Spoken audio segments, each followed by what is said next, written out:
Avec la mondialisation de la production et des chaînes d'approvisionnement, il est essentiel d'assurer l'innocuité et la qualité des produits. Identifier, comprendre et gérer des processus corrélés comme un système contribue à l'efficacité et l'efficience d'un organisme à atteindre ses objectifs.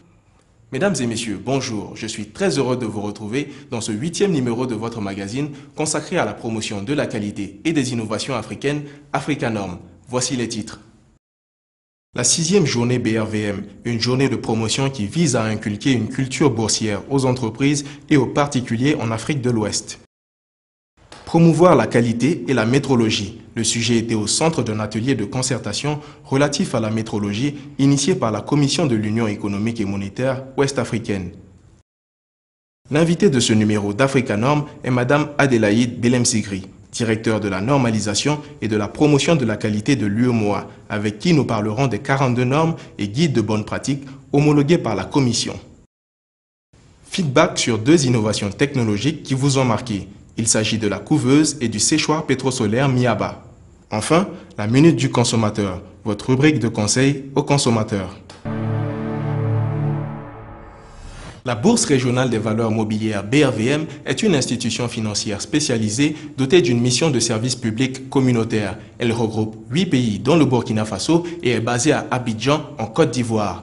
Ainsi, dans le cadre de la promotion des activités de la Bourse, s'est tenue à Ouagadougou le 9 juin 2016 la 6e édition des journées BRVM, une journée de promotion qui vise à accroître la visibilité de la Bourse régionale des valeurs mobilières et de la rendre plus attractive et plus compétitive au service du financement des économies des pays de l'espace UEMOA. Cette journée était également une opportunité offerte aux personnes physiques, aux entreprises et aux administrations publiques de s'informer sur la Bourse. Je vous invite à suivre ce reportage signé par Adama Koulibaly. C'est Ouagadougou qui a abrité la 6e édition sous-régionale des journées BRVM, Bourse régionale de valeurs mobilières de l'UEMOA, l'Union économique et monétaire ouest-africaine. Dédiée aux acteurs du marché financier, au monde des affaires et au public, cette activité s'inscrit dans le cadre de la vulgarisation de la culture boursière au sein de l'UEMOA, vision soutenue par le Premier ministre burkinabé Paul Kabatieba qui a présidé cette activité. Pour illustration, seulement 39 sociétés sont cotées à la BRVM contre 192 au Nigeria ou encore 386 en Afrique du Sud. Au-delà de présenter la BRVM, son fonctionnement, la philosophie de ces journées BRVM est surtout de montrer les opportunités qu'elle offre aux entreprises ainsi qu'aux investisseurs institutionnels et aux particuliers.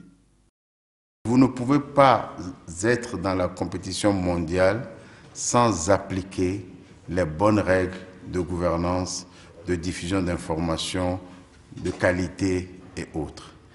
Et nous nous réjouissons que c'est le cas aujourd'hui de pas mal d'entreprises et en tout cas de ces jeunes entrepreneurs africains qui systématiquement adhèrent à cela.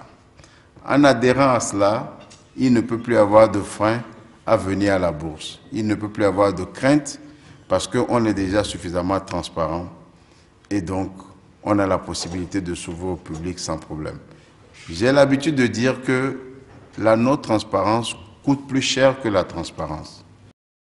Plusieurs entreprises évoluant dans divers secteurs d'activité ont ainsi saisi cette opportunité pour présenter les produits et services qu'elles proposent, susceptibles d'intéresser des partenaires dans le cadre de ce marché financier.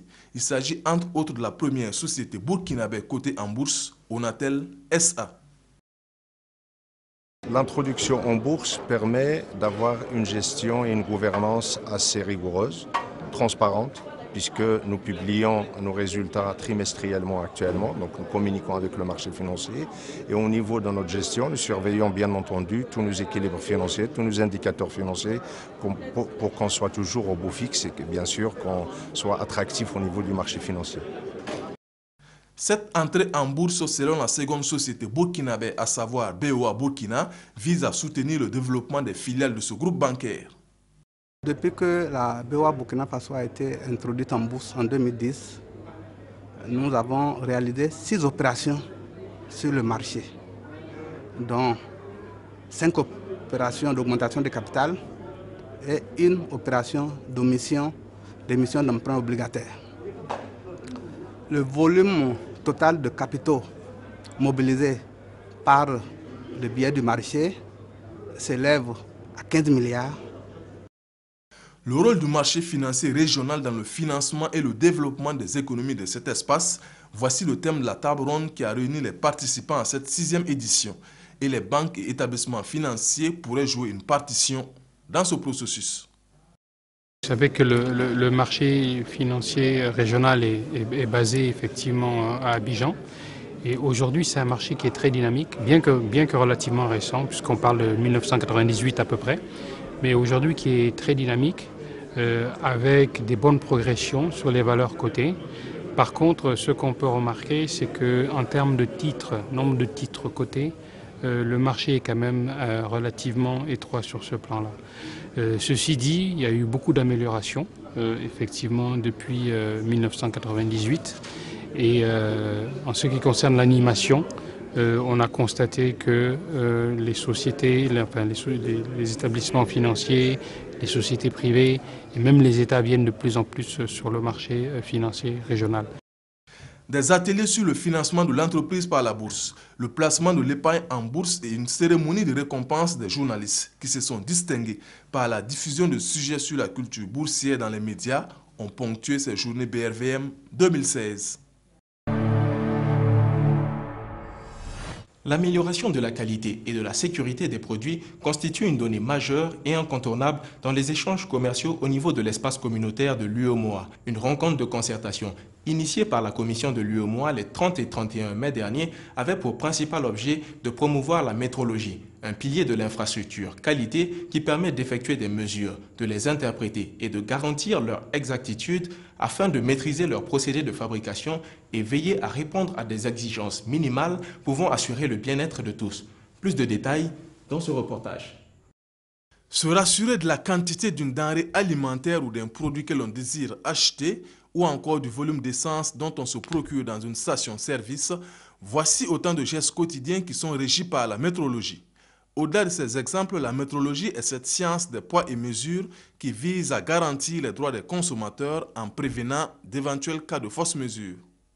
Dans le cadre de la mise en œuvre de sa politique industrielle commune, notamment la composante promotion de la qualité, l'UEMOA, l'Union économique et monétaire ouest-africaine a institué un règlement sur la métrologie dans les États membres.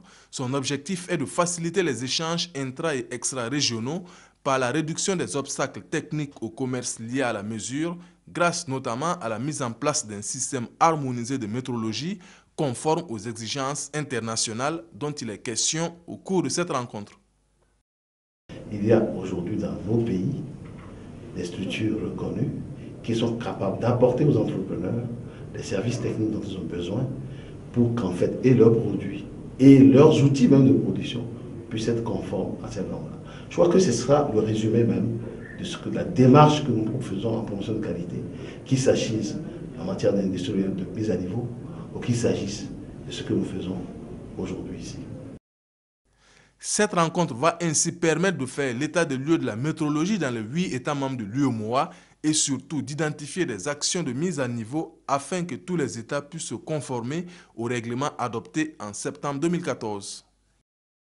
Étant donné que nous sommes 8 États membres, il faut que nous ayons les mêmes procédures qui sont harmonisées et qui sont applicables au niveau de tous les États membres. Et cela d'autant plus nécessaire pour qu'il n'y ait pas de distorsions ou bien des contraintes qui peuvent relever de l'application des textes réglementaires en matière de vérification de la conformité des instruments de mesure. Mais déjà, certains pays de l'espace communautaire ont une longueur d'avance. Ainsi, le Bénin, grâce à la structuration de son système national de métrologie, et le Burkina, qui est la référence communautaire en matière de mesures relatives à la température, se distinguent.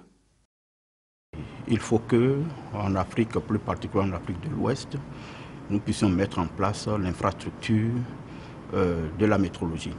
Et plus globalement, l'infrastructure qualité, qui a 5 piliers.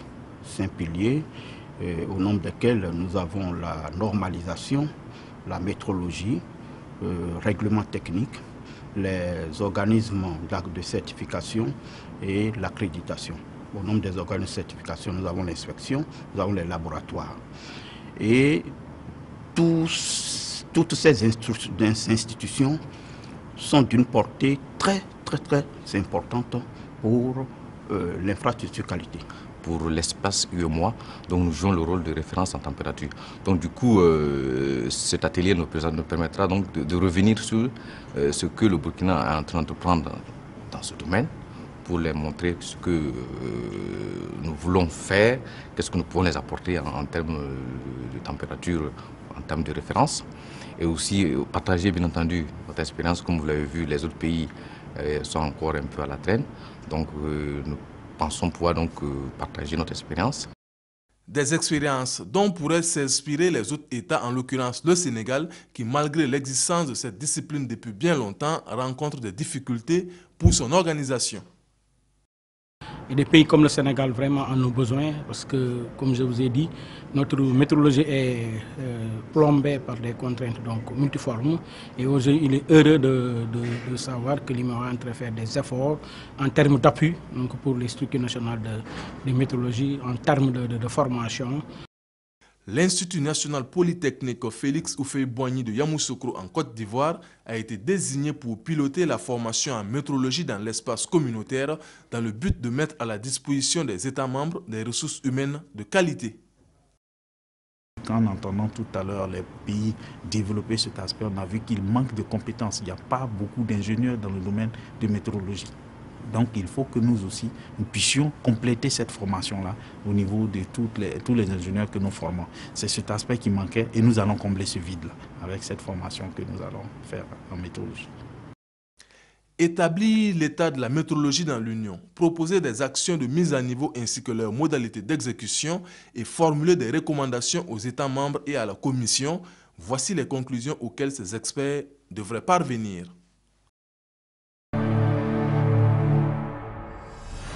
Je vous le disais en titre, notre invitée dans ce numéro d'Africa Norm est Madame Adélaïde Belem-Sigri, directeur de la normalisation et de la promotion de la qualité de l'UEMOA. En mars dernier, 42 normes de qualité et 4 guides de bonne pratique dans 6 domaines d'activité ont été homologués par la commission de l'UEMOA. Que vise une telle décision et quelle stratégie entend mettre en œuvre cette institution sous-régionale pour l'application de ces normes de qualité? Les réponses dans cet entretien avec Madame Belem-Sigri. Mesdames et messieurs, nous sommes en présence de Madame Adélaïde Marie-Honorine Belem-Sigri, experte qualiticienne. Madame Belem-Sigri est titulaire d'un diplôme d'études supérieures spécialisé en industrie agroalimentaire, option technologie alimentaire et assurance de la qualité au sein des unités de traitement et de transformation des fruits et légumes et leurs dérivés de l'Institut des sciences de la nature de l'Université de Ouagadougou. Elle est également titulaire d'un diplôme d'études approfondies en biochimie et microbiologie appliquée de la Faculté des sciences et techniques de l'Université de Ouagadougou. Madame Belem-Sigri a occupé les fonctions de directrice de la normalisation et de la promotion de la qualité face aux normes de l'Office national du commerce extérieur, ONAC. Elle a également été chargée de l'organisme régional de la normalisation et de la certification de la promotion de la qualité de la commission de l'UEMOA. Et depuis février 2013, Madame Belem-Sigri est directeur de la normalisation et de la promotion de la qualité de la commission de l'UEMOA. Bonjour Madame Belem-Sigri. Bonjour Monsieur Niessier. Madame Belem-Sigri, avec vous, nous parlerons de l'homologation en mars dernier de 42 normes de qualité et 4 guides de bonne pratique dans 6 domaines d'activité que sont les produits alimentaires, les produits de l'élevage, les bâtiments et génie civil, les textiles, les produits de banque, valeurs mobilières et autres services financiers, ainsi que le management de la qualité. En tant que spécialiste de la normalisation, Madame Belem-Sigri, pourquoi des normes communautaires? Je vous remercie, Monsieur Niessier. Tout d'abord, permettez-moi, au nom de la Commission de l'Union économique et monétaire ouest-africaine UEMOA, de remercier les premiers responsables de l'agence Improve qui, à travers cette initiative, traduit la fructueuse collaboration qui existe entre cette agence et la Commission de l'UEMOA. Pour répondre à votre question, comme vous le savez, parmi les chantiers inscrits dans le traité de l'UEMOA, figure celui relatif au marché commun, dont un des objectifs est l'harmonisation et la reconnaissance des normes techniques, ainsi que les procédures d'homologation et de certification qui contrôlent leur utilisation. Ainsi donc, nous sommes dans un marché commun en construction qui est constitué donc de 8 États membres de l'UEMOA. Il faut éviter que les normes nationales soient utilisées à des fins de protectionnisme au niveau des marchés locaux. Alors pour cela, les États membres doivent baser leur réglementation nationale sur des normes harmonisées, acceptées par tous. Comment se mènent les activités de normalisation communautaire? Depuis au moins une décennie, la Commission de l'UEMOA met en œuvre des actions de promotion de la qualité, notamment celles relatives à la normalisation communautaire. Alors, les activités d'élaboration des normes communautaires se mènent conformément aux exigences de l'Organisation mondiale du commerce, notamment par rapport à son annexe 3 relatif à l'accord sur les obstacles techniques et commerce. Ce que je souhaite ajouter ici, c'est que chaque organisme national de normalisation au niveau de nos pays assure le secrétariat technique d'au moins un comité technique régional de normalisation qui est mis en place par domaine et en fonction des besoins de l'Union. Donc à ce titre, nous avons aujourd'hui 17 comités techniques qui sont mis en place et qui sont fonctionnels. Madame Belem Sigri, que vise l'homologation de ces 42 normes de qualité et 4 guides de bonne pratique? Cette décision, en fait, elle marque la volonté de la Commission de l'UEMOA, conformément à sa politique relative au marché commun, de mettre à la disposition des États membres des documents techniques qui contribuent à l'atteinte de cet objectif. Donc, ces documents normatifs et ces décisions ont été transmis au ministre en charge de la qualité dans les États. Parmi les normes, nous retenons celles relatives aux produits alimentaires, produits de banque, valeurs mobilières et autres services financiers. Quelles sont les attentes de l'UEMOA dans ces domaines vis-à-vis de ses pays membres, des opérateurs économiques et des consommateurs? Concernant les produits alimentaires, on constate que notre marché est quelquefois inondé de denrées de qualité douteuse, produits localement ou importés. C'est pour apporter une des solutions à cette situation qu'une vingtaine de normes ont été homologuées et mises à la disposition des États membres pour application. Alors, en ce qui concerne les attentes sur les produits de valeur de banque, valeurs mobilières et autres services financiers, je voudrais indiquer ici que, en adoptant les normes communautaires, la communauté bancaire et financière de la zone UEMOA compte notamment favoriser au moindre coût le traitement standardisé, l'automatisation et le déroulement de leurs opérations, ainsi que l'amélioration de la qualité des services rendus à la clientèle. La Commission organise régulièrement le prix UEMOA de la qualité. Que vise ce prix? Alors, le prix UEMOA de la qualité vise à promouvoir la culture de la qualité à travers l'Union, notamment par l'incitation des organismes publics et privés à la démarche qualité et à la reconnaissance des efforts des organismes méritants en matière de qualité. Organismes publics ou privés installés dans l'un des États membres de l'Union, lauréat du prix d'excellence du prix national de la qualité. Après 4 éditions, la Commission de l'UEMOA organise cette année 2016 la 5e édition du prix UEMOA de la qualité. Je profite donc de cette opportunité pour inviter le maximum d'entreprises de l'espace UEMOA à prendre part à cette compétition.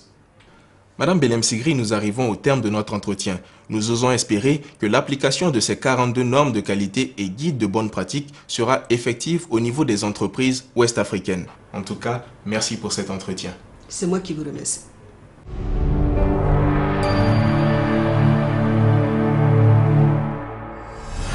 Le monde agro-pastoral fait face à de nombreuses difficultés et sa contribution au produit national brut et aux exportations reste encore très faible. Le développement des innovations est donc un enjeu essentiel. La couveuse et le séchoir pétrosolaire Miaba sont les 2 technologies innovantes que nous vous ferons redécouvrir dans ce numéro d'Africa Norm. Elles visent à améliorer la production avicole et à apporter une alternative pour la conservation de certaines denrées telles que les fruits et légumes, surtout en milieu rural.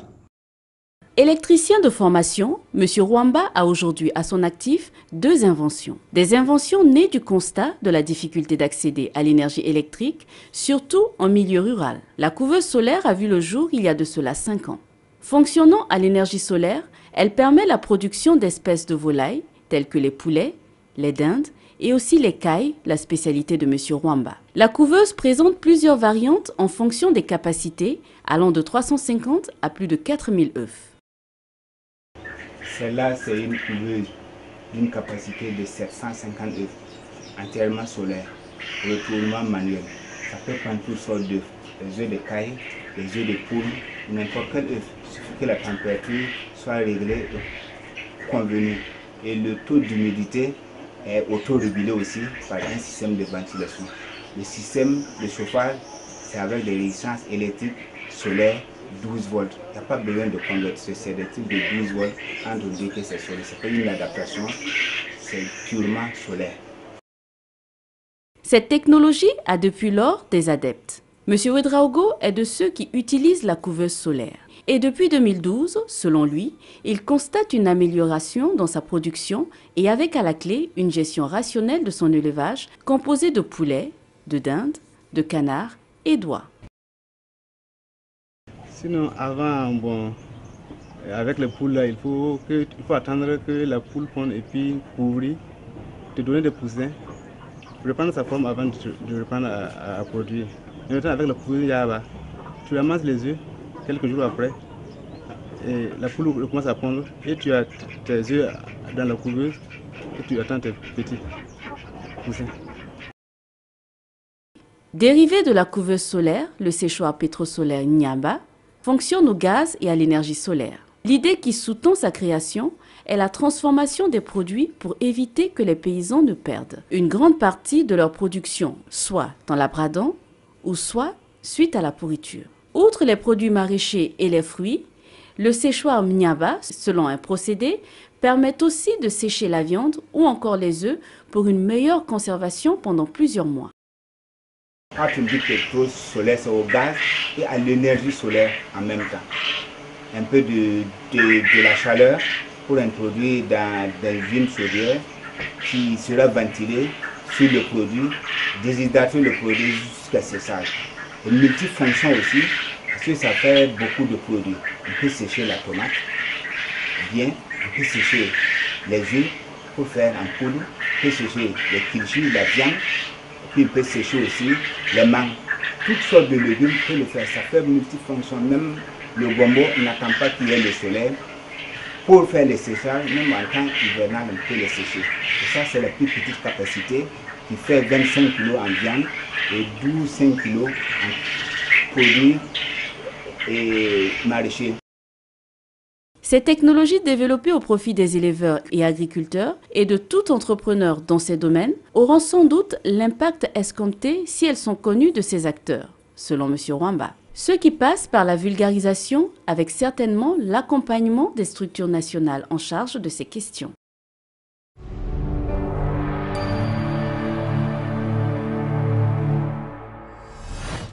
Les organismes dépendent de leurs clients. Il convient donc qu'ils en comprennent les besoins présents et futurs, qu'ils satisfassent leurs exigences et qu'ils s'efforcent d'aller au-devant de leurs attentes. Africanorm vous offre donc la minute du consommateur pour des conseils avisés du spécialiste. Amis téléspectateurs et téléspectatrices d'Africanorm, bonjour. Aujourd'hui, nous parlerons du droit à la réparation. Le droit à la réparation consiste pour vous d'avoir droit à la réparation des torts qui vous sont causés, aux dommages qui vous sont causés, aux désagréments que vous viendrez à constater lors de la consommation d'un produit et pourquoi pas aussi à votre insatisfaction face à des services que vous avez commandés. Pour cela, vous avez un devoir. C'est le devoir d'être actif. Soyez actif lorsque vous sentez votre cause honnête et juste. Demandez aux autorités compétentes de prendre en charge vos préoccupations et pourquoi pas d'obtenir une compensation en retour des désagréments qui vous ont été causés, des dommages que vous avez subis. Merci de votre attention. C'est ici que se termine ce 8e numéro de votre magazine de promotion de la qualité Africanorm. Sachez que grâce à un système de management de la qualité, la compétitivité et la performance sont au cœur de l'entreprise. N'hésitez surtout pas à nous contacter aux adresses qui s'affichent sur votre écran pour plus d'informations sur la qualité. Au revoir et à très bientôt avec Africanorm, le carrefour de la qualité et des innovations africaines. Tu es stylé, tu as envie de nouvelles saveurs et plus de sensations fruitées? Eh bien, la famille Yuki agrandit son univers fruité avec de nouvelles saveurs. En plus de mocha café, tonique et cocktail de fruits, découvre désormais Yuki Orange et Yuki Ananas. Tous en mode freestyle avec Yuki Orange et Yuki Ananas. En plus, le prix du Yuki 30-50 litres en bouteille plastique passe à 250 francs CFA. Que du bonheur! Yuki pour plus de sensations fruitées. Yuki, partage ton freestyle.